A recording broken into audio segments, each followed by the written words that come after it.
Okay guys, apologies for the delay in getting this Elite level 68 guide out. I'm going to try and make sure that the gap between this and the next one isn't as long this time. Okay, for this Elite level guide we're taking the 1 Series BMW around Cabarga reverse. I think the time to beat was a 142.5, but I can't exactly remember. So we're going to start with this now, and we're going to enter the first bend there. We're going to go into 4th gear, and we're going to brake just on the end of that building there on the right. We're using that as our brake point, and we're going to stay in 4th gear and hug the inside of the apex here now. You're going to stay tight on the apex, keep it tight. Then we're going to enter into this next bend now, staying in 4th gear, and we're going to try and skim over the grass as much as possible, maintain the acceleration all the way through the bend. So we're going to let it play now, and we're going to see what happens now. So we're going to skim the grass, keep the acceleration going in 4th gear, and flat out now all the way to the next bend. Okay, so we're approaching the braking point now. We're going to just start braking just as we hit that white line on the left with the left tyre. And we're going to stay in 4th gear, and we're going to skim over the gravel on the right. So we'll let it play. Staying in 4th gear, skim the gravel, keep accelerating hard, and just avoid hitting the wall on the left. And then we're going to turn in. We're not lifting on this bend. We're just going to aim to turn in at the end of that red and white board, the side bit on the road there.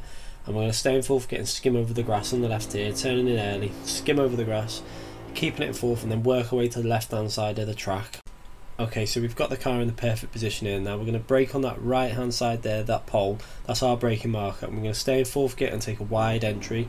So we're going to take a wide point of entry and hit the apex tight, and then accelerate through the bend and stay into the left hand side of the track. Now is my preferred way of doing this bend. I stay to the left and just skim the left hand tyre on the gravel as you go through the bend in 4th gear, just feathering the throttle if you need to. Just don't let the car run wide, or you're going to lose a lot of time. Just keep it in nice and tight as you can. Then we're going to come into the braking point up here now. So we're going to be braking just past that pole on the left there. I'm going to go down into 3rd gear, and we're going to again take a nice tight entry into this bend. You want to keep it tight onto the gravel. It will give you a better pull out of the bend if you just keep it nice and tight, and then accelerate early. Control the back end as well as you can, and then keep the power down all the way up here now. You want to line the car up so that you're basically skimming the corner, the apex there. If you do it right, you don't have to lift at all. You can just keep the power flat down in 4th gear. You'll see as we let it play now.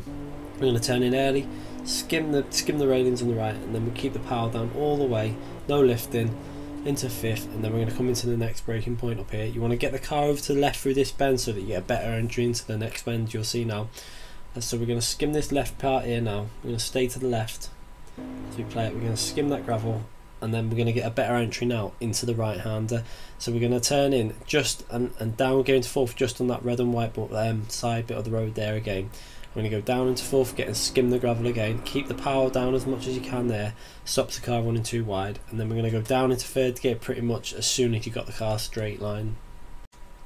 Okay, so we got the car lined up perfectly here, so we're going to go down into 3rd gear, keeping the car tight on that white line on the left, skimming the gravel, then we're going to go into 4th gear and power up to the next braking zone. We're going to look for that bush there on the left, just past the building on the left, and we're going to then go down into 3rd gear and take the corner nice and tight, and skim the gravel as you go through the corners. You'll see when we play it. We're just going to skim the right hand side of the gravel there just on the right. We're going to watch the back end as we power it again, and then we're coming into the next braking point now. It's a pretty difficult braking point. There's not much to aim for, so we're just going to brake around that point there where the arrow is, and then we're going to go down into 3rd gear and keep it tight on the left there. But the bend opens up a bit, so you can power out quite early. You'll see there we can power out, but then we need to get the car back over to the left. So we're going to brake around them trees there on the left and go into 3rd gear, but we're going to want to get the car over to the left and then throw it back into the right and skim over the gravel on the right, as you see now. So we play it, we skim the gravel on the right, power through the corner, and we're going to work our way through all the gears up into the next braking point. Okay, so we're coming into the final bend now. This bend can be taken flat out in this car, so what we want to do is we're going to start turning in about this point just before the trees on the left. I'm going to chuck the car in 5th gear, and we're not going to lift off. If you keep the power down and get it right, you'll just skim the railing on the right and you'll just see there you skim the railings, keep away from the gravel on the left, which will slow you down. We finished the lap on a 1:38.414, which is just over 4 seconds faster than the time you need, so there's still plenty of time to work with on this. Just remember, take it easy, don't push too hard, just keep it nice and smooth, and you should be able to get this Elite level done pretty quick. As usual, I'll leave you with the footage from the far cam. Remember guys, subscribe and like, and I'll try and get the next Elite level out a bit quicker this time. Sorry for the delay on this one. Thanks again guys.